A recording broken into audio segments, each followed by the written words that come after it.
Mari kita berdoa, kasih karunia dan damai sejahtera dari Allah Bapa dan dari anaknya Tuhan Yesus Kristus menyertai kamu sekalian.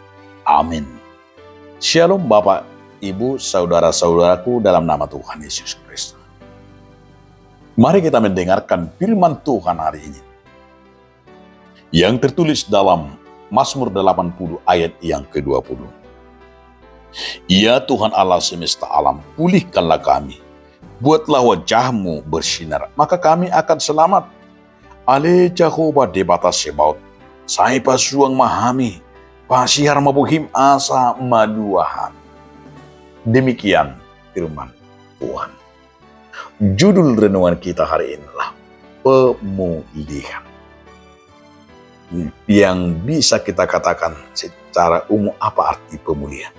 Pemulihan itu adalah betul kita dipulihkan dari segala keterbelakangan dan juga menyelamatkan kita dari dosa, dari keterpurukan kita. Pemulihan ini dirasakan oleh Daud. Dalam Mazmur ini dia berdoa. Mazmur ini dia menyerahkan hidupnya hanya ke dalam tangan Tuhan. Maka kita lihat di sini, dia hanya bersandar dan berkata bahwa ia merasa dalam dirinya ia sudah rusak, ia sudah sakit, dan tidak akan mungkin lagi ada pemulihan. Yang nggak mungkin lagi dia dapat, artinya merdeka. Tidak akan mungkin dapat dia sembuh. Maka dia berkata, ya Tuhan, pulihkanlah kami, bahwa wajahmu yang bersinar dapat menyelamatkan kami. Itulah hebatnya bahwa kuasa Tuhan itu dalam diri orang beriman. Karena doanya itu meneranginya, karena doanya berkuasa. Pemazmur juga berdoa.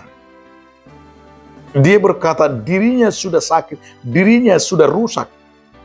Kerusakan dirinya itu dia dikatakan bahwa aku sudah sakit, bahwa kami sudah rusak. Tetapi ketika wajahmu, ketika dengan sinar daripada Tuhan, itu yang kita lihat bagaimana Musa juga dalam kitab Bilangan 6 itu, bahwa wajah Allah yang bersinar dengan wajah Tuhan, dengan Tuhan menampakkan wajahnya menyinari, maka itu yang membuat umat itu sembuh dan selamat, pulih. Artinya bahwa umat itu hanya dengan wajah Tuhan, dengan nama dan wajah Tuhan itu menyinari orang-orang percaya dapat pulih, sembuh. Pemulihan itu juga. Mungkin kita sudah ada yang sakit menahun, mungkin juga kita ada yang sakit, mungkin juga kita tidak merasakan lagi ada pemulihan, mungkin kita sudah lemah, dan mungkin kita sudah merasakan nggak akan mungkin sembuh. Namun bahwa kita harus percaya, lambat atau cepat Tuhan akan memulihkan. Oleh dengan wajahnya yang sinar daripada wajah itu akan memberikan pertolongan dan penyembuhan. Namanya menyembuhkan kita dan memulihkan kita. Bahwa yang rusak, yang tidak dapat lagi kita pulihkan, tapi Tuhan dapat menjamin apapun kerusakan dalam hidup kita, Tuhan dapat memulihkannya. Amin. Terima kasih Tuhan atas firman. Biarlah Engkau Tuhan memulihkan kami. Amin.